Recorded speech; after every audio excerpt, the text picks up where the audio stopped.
महाराज की जय। आज यह ज्ञान यज्ञ हमारे सुखदेव बाबू अपने पोते के बर्थडे के अवसर पर यह ज्ञान यज्ञ करवा रहे हैं। कहा गया है भूमि धन्य पितु मातु धन्य, धन्य धन्य कुल परिवार, धन्य घड़ी जब संत लिए अवतार। वह धरती धन्य है, माता पिता धन्य है, वह समय धन्य है जिस समय सत्संग होता है, संत महात्माओं का जन्म भी होता है, तो वह समय धन्य कहलाता है, साधारण समय नहीं है। तो आज उस बच्चे के बर्थडे के शुभ अवसर पर यह ज्ञान यज्ञ हो रहा है। हम लोग बहुत देर से संत वाणी को सुन रहे थे। कहा जाता है काक चेष्टा बको ध्यानम स्व निंदा तथैव च यल्पहारे गृहस्थागे विदार्थी पंच लक्षणम। मानव को 5 लक्षण याद रखना चाहिए। कौवा के तरह चतुर होना चाहिए, बोगला के तरह ध्यान रखना चाहिए और कुत्ता के तरह नींद रखना चाहिए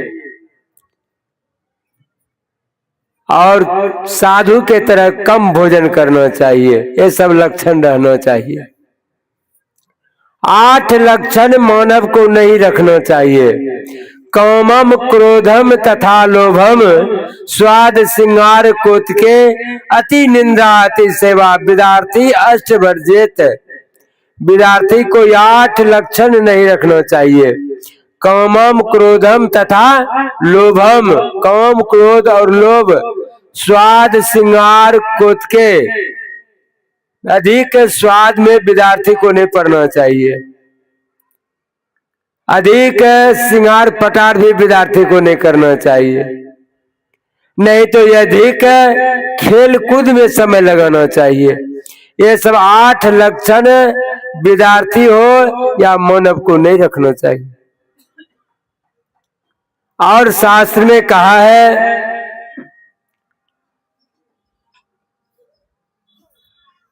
जीवन में बिना मतलब का बोलना नहीं चाहिए। हस्तंग च खोक्तंग च ताकतंग च मुकुर मुकुर अग्रवादे दुराचारे विदार्थी बूढ़ते लक्षणम। बिना मतलब का खोखना नहीं चाहिए, बिना मतलब का हंसना नहीं चाहिए, बिना मतलब का इधर उधर ताकना नहीं चाहिए। ये सब लक्षण बूढ़ने का लक्षण है। यह सब लक्षण नहीं रखना चाहिए जीवन में। अभी हम लोग ने सुना है सुनी समझही जन मुदित मन मज्जही अति अनुराग लही चारे फल अछतनु साधु समाज प्रयाग। जो साधु संतों के वचनों को आनंद पूर्वक जीवन में सुनते हैं और सुन करके जीवन में उतारते हैं तो उसे 4 फल मिलता है। अर्थ, धर्म, काम और मोक्ष शरीर रहते प्राप्त हो जाता है। इतना सत्संग की महिमा है। सत्संग का महिमा साधारण महिमा नहीं है। सत्संग की महिमा भगवान शिव जी जा रहे थे माता पार्वती के साथ में। भगवान शिव जी एक जगह जाकर के प्रणाम करते हैं। माता पार्वती ने कहा स्वामी जी आप यहाँ प्रणाम क्यों करते हैं?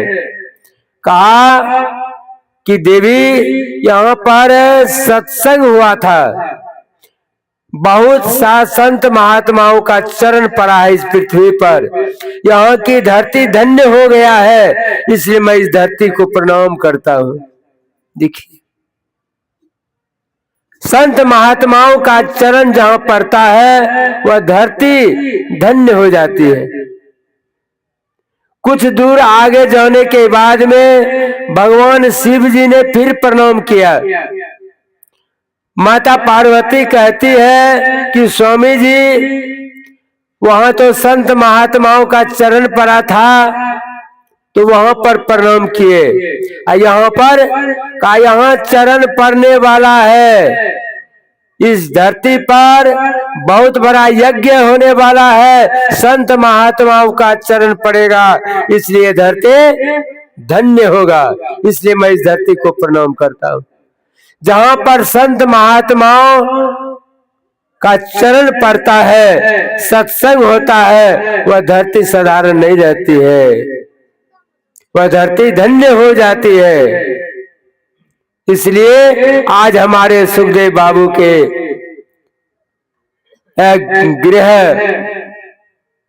घर पर यह बहुत बड़ा ज्ञान यज्ञ हो रहा है।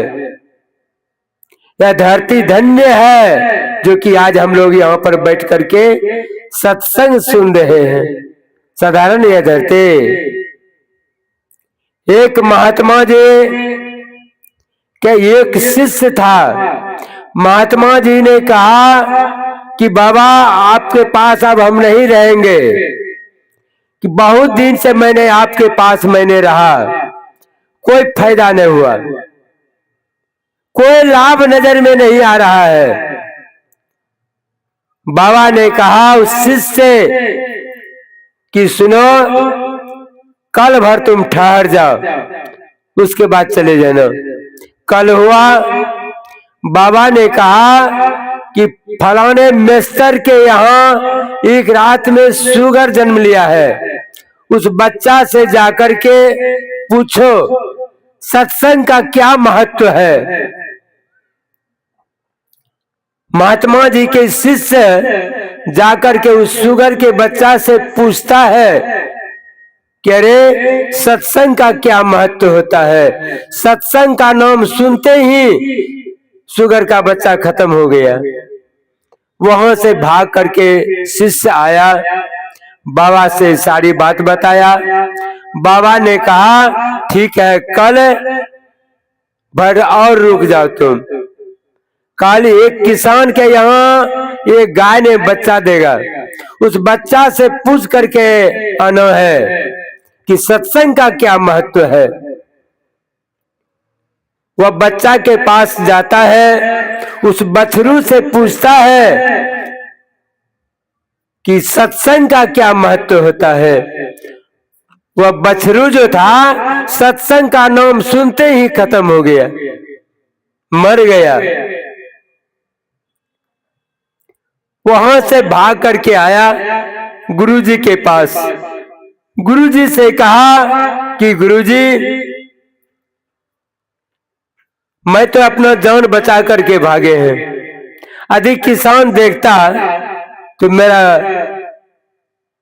एक भी कर्म नहीं छोड़ता, किसी तरह भागे हैं। महात्मा जी ने कहा शिष्य से कि सुनो, एक दिन और ठहर जा तुम। ठहर गया और उसको भेजता है एक सेठ जी के यहाँ रात में एक बालक जन्म लिया है, उस बालक से जाकर के पूछो सत्संग का क्या महत्व है। अब वह शिष्य मन में सोचता है शुगर का बच्चा मर गया, चलो जानवर था मर गया, गाय का बच्चा मर गया तो कोई बात नहीं है, किसी तरह जान बचा करके भागे। सेठ जी के घर में एक बच्चा का जन्म हुआ है, यदि वह बालक यदि मर जाता है तो सेठ जी तो मुझे फांसी दे देगा, छोड़ेगा नहीं छोड़ेगा। डरते हुए गया और सेठ जी के दरबार में जैसे गया, सेठ जी ने महात्मा जी को बड़ा सम्मान किया। कहा कहिए बाबा कैसे आना हुआ, बड़ी सम्मान किया। कहा रात्रि में आपके यहाँ एक बालक का जन्म हुआ है। कहा हाँ हुआ है। कहा उस बालक से थोड़ा सा गप करेंगे। कहा बहुत अच्छा की बात है, जा सकते हैं। वह शिष्य ने जाकर के कहा घर से जितने भी माता लोग हैं सभी कोई निकल जाइए, हम बालक से थोड़ा सा प्रश्न पूछेंगे। सभी माता लोग निकल गई। अब महात्मा जी का शिष्य जो था देखता भी है इधर उधर, रास्ता निकलने का, कहीं मर गया तो भागेंगे कैसे, वो अभी रास्ता देख रहा है। अब वह शिष्य जाकर के बच्चा से पूछता है अरे बाबू सत्संग का क्या महत्व होता है। वह बच्चा बोलता है, क्या कहता है कि महात्मा जी धन्य है आप, जो कि आपके दर्शन से मेरा जीवन उद्धार हो गया। आपने अभी तक आपको पता नहीं है कि मैं शुगर जोनी में था, मैं शुगर जोनी में था, और वहां जाकर के आपने मुझसे पूछा है कि सत्संग का क्या महत्व होता है। आपका दर्शन से मेरा जीवन उद्धार हो गया, और मैं एक किसान के यहाँ मेरा जन्म हुआ बछरू में, वहां पर भी जाकर आपने पूछा और कहा कि सत्संग का क्या महत्व होता है। सत्संग नाम सुनते ही और आपका दर्शन पाते ही मेरा शरीर छूट गया, और आज आप यहाँ आए हैं सेठ जी के यहाँ, और आज आप पूछते हैं कि बाबू कहो सत्संग का क्या महत्व होता है। कहा महात्मा जी आप धन्य हैं जो आपके दर्शन से मेरा जीवन उद्धार हो गया। कहाँ थे मैं, आज मैं मनुष्य शरीर में जन्म लिया हूं। देखिए सत्संग का कितना बड़ा महत्व होता है। इसलिए कहा साधु नांग दर्शनंग पुण्य तीर्थं भूताहि साधवः कालन फलन्ते तीर्थ सदो साधु संगमः। साधु का दर्शन ही सबसे बड़ा तीर्थ कहलाता है। तीर्थ गए एक फल, संत मिले फल चार, सदगुरु मिले अनेक फल, कहे कबीर विचार। तीर्थ जाने से एक फल, और संत का दर्शन यदि हो गया तो चार फल मिलेगा, अर्थ धर्म काम और मोक्ष। यदि ऐसे संत सदगुरु का दर्शन हो गया तो अनेकों फल का भागी बनेंगे आप। कबीर साहब ने कहा है अरे नहाए धोए क्या भया, जो मन मैल न जाए, मीन सदा जल में रहे, धोबे बास न जाए। अरे गंगा नहाने से क्या होगा, यदि गंगा नहाने से आपका पाप दूर हो जाता तो मछली रात दिन गंगा में रहती है, मछली के शरीर का दुर्गंध दूर हो जाता। मछली के शरीर का दुर्गंध जब दूर नहीं हुआ, आपका शरीर का दुर्गंध दूर हो जाएगा? नहीं होगा। वह दुर्गंध दूर कहाँ होगा? इसी सत्संग में। इतना बड़ा महत्व है सत्संग का, बहुत बड़ा महत्व है सत्संग का, साधारण महत्व नहीं है। जो जीवन में सत्संग एक बार सुन लेता है, कई जन्मों तक उनका पुण्य का पूंजी पीछा करता है।